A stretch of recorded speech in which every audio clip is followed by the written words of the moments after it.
Bonjour et bienvenue sur la présentation de la semaine.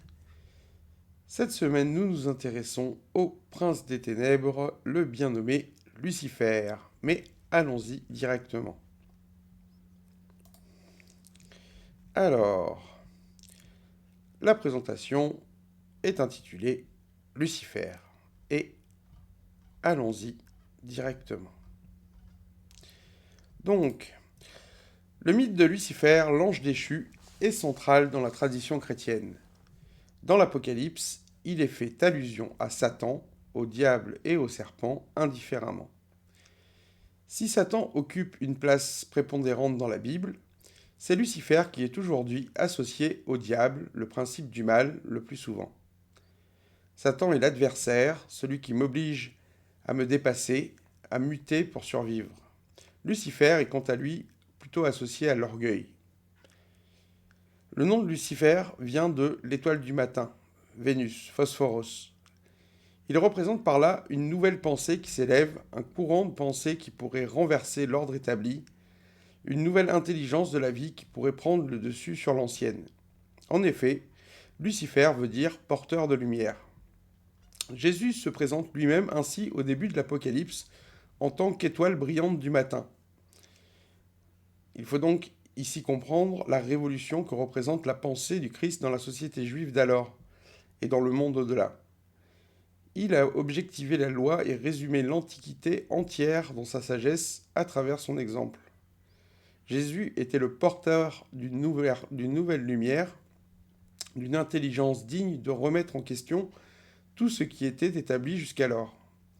Il renversera Rome, son oppresseur, le christianisme devenant la religion officielle de l'empire qu'il avait mis à mort. Le Sanhédrin sera détruit et le temple lui aussi tel que prédit. En Jésus, la pensée juive est ramenée à son essence.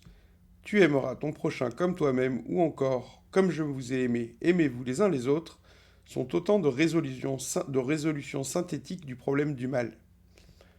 La pensée du Christ était révolutionnaire à son époque, donc c'est ainsi qu'il arbore le titre de Lucifer.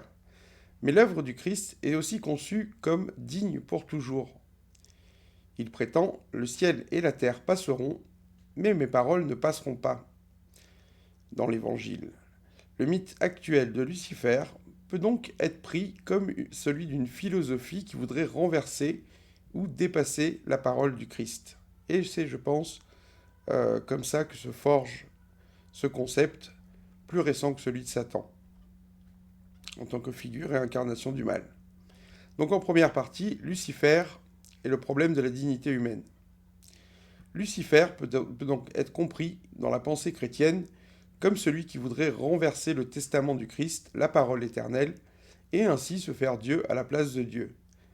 Et telle est bien l'ambition de l'Antéchrist à la fin des temps, que de voler le trône de Dieu à celui qui supporte la bonne nouvelle sur la croix depuis la Palestine d'il y a 2000 ans. Lucifer est un symbole du mensonge, du mal, l'ennemi de Dieu, le mieux admis aujourd'hui.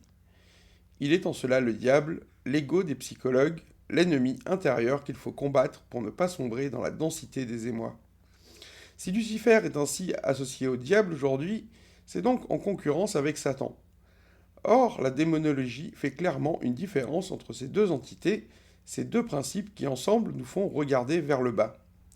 Satan serait l'adversaire, Lucifer l'ennemi, entendons parfois.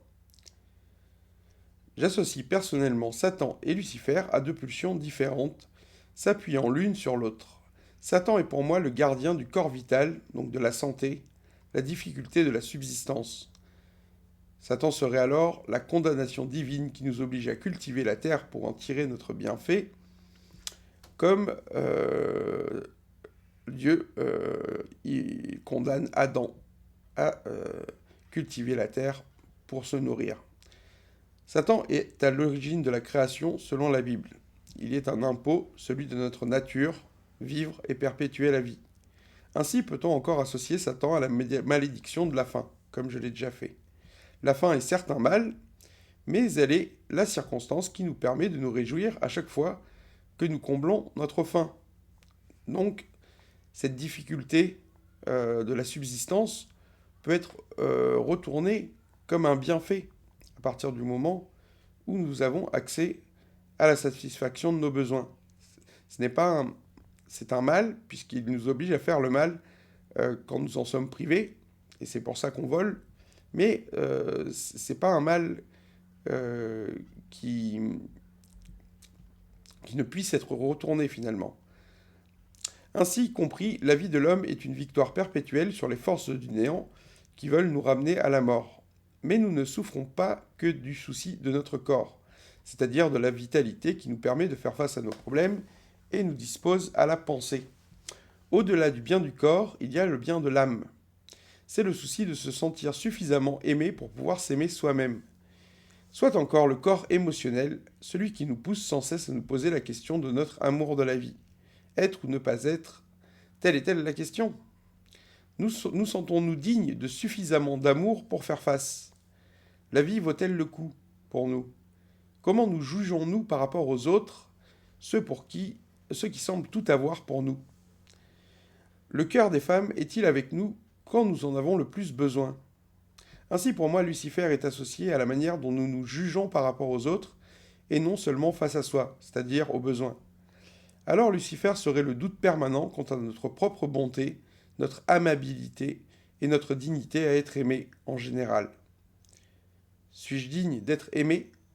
Quelle est ma valeur? Telle est bien la question de l'ego. Si Satan est conjuré dans l'abri du besoin, Lucifer l'est dans la relation de couple, la relation amoureuse. Car notre estime est alors à son niveau suffisant pour supporter la difficulté de la vie, du moins en général. Lucifer, notre estime, est un ami et un ennemi au quotidien, tout comme Satan sur un autre plan. En effet, le fait, par exemple, d'être séduisant est un atout dans la vie. Donc, ce jugement social est lui aussi bon et mauvais, même s'il est le principe du mal. En deuxième partie, Lucifer, dernier repenti. Lucifer serait donc la pulsion qui nous pousse à nier l'obole de la vie, de notre propre vie, dans la difficulté de l'estime. Il est l'ego, le diable. Il est le mal, le doute, la remise en question. Nous finissons toujours par le croiser au détour du chemin, au moment où nous décevons, car cela arrive. Lucifer est encore associé par la psychologie au mythe d'Oedipe, tuer son père et posséder sa mère. C'est ici le complexe de l'homme qui cherche à retrouver son antécédence sur le monde, son siège au paradis, bien que de la mauvaise manière. Lucifer est donc celui qui souffre dans le monde et rêve de l'au-delà. C'est ce doute qui aurait poussé Adam vers Ève dans la faute. Le fait d'imaginer qu'on soit isolé du paradis dans notre vie, justement. Face à ce doute quasi permanent de notre propre valeur, nous avons pour nous tous les contre-exemples de l'humanité. Tous ceux qui ont lamentablement échoué dans leur vie et dont l'histoire se souvient comme ce qu'il ne faut pas faire. Judas ou Hitler sont des noms qui agissent comme un épouvantail de la considération. Ils nous incitent malgré eux à ne pas décevoir, à ne pas nous inscrire dans la liste de ceux dont le nom évoque le pire dont l'homme est capable. Qui est le diable, sinon l'homme le plus vil de l'humanité? Ainsi le diable est-il le dernier homme, la borne négative de l'humanité dans son histoire. Il est humain lui aussi, car il nous rassure sur ce que nous sommes et nous prête des forces pour déjouer le mal. Le diable est le pire en l'homme. Mais il est encore un homme. Il a vécu lui aussi ce que nous vivons, le dilemme du bien et du mal, la difficulté à ne pas céder au mal, et ce pourquoi certains échouent. En effet, tous les contre-exemples de l'humanité sont finalement, à un certain niveau, des forces pour bien faire. Le diable étant le pire. Entre l'âme la plus basse et l'âme la plus haute de l'humanité, l'au-delà, le ciel et l'enfer. Nous sommes tous invités à y trouver notre place, à nous inscrire quelque part, aussi longtemps que quelqu'un est capable de nous comprendre tels que nous sommes. Lucifer, l'ego, l'estime de soi, est vivante en fonction des autres. Or, nous nous jugeons en fonction des autres, qu'on le veuille ou non. Certains s'élèvent, certains chutent, décrivant ainsi la ronde des âmes dans le temps. Comment s'aimer soi-même sans le témoignage de l'autre? Pourquoi être bon et persister à exister si personne ne nous aime? La conscience s'érige en face de l'autre, en face du monde. Le plus vil des hommes nous aide, lui aussi. Il nous incite à ne pas suivre son exemple. Il faudra donc essayer de trouver remède à son désespoir, l'amour qui nous prémunit de faillir, et encore prier pour tous ceux qui n'y ont pas réussi. En conclusion, Lucifer est le défaut de la considération, et nous savons tous qu'elle est rare et chère. Faut-il pour autant renoncer au charme du monde, au reflet chatoyant de la lumière sur les eaux au coucher, au rire des enfants? C'est à chacun de peser. Lucifer nous menace de sa dépréciation. Il nous torture sans cesse avec sa question: aimes-tu la vie? Aimes-tu ta vie? Se battre vaut-il le coup? Il faudra certainement lui répondre de nombreuses fois au cours d'une seule vie. Et tel est l'objet même de notre vie que cette réponse.